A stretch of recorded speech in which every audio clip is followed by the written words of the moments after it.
So today we'll take a look at how you can make a video black and white in Premiere Pro. So you can see here we have our footage, we've dragged it onto our timeline. And it's very simple way to do this.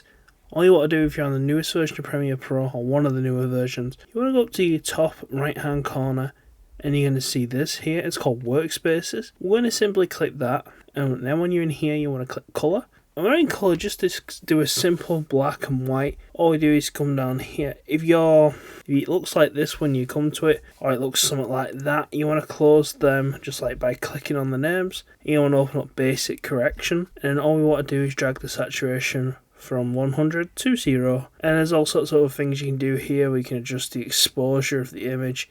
If you want like a really darker image, or want to increase the contrast or something like that. There's all sorts of little bits and pieces you can do to tweak it to your liking. As you can see there, we can create a darker image if we like. But yeah, that is just the basics of creating black and white, and simply how you can do it. You do a simple thing like just turn the saturation off, or you can go and play around with some of the light features. But there's not much to it. Thanks for watching, guys. Please like, comment, subscribe, and I'll see you next time.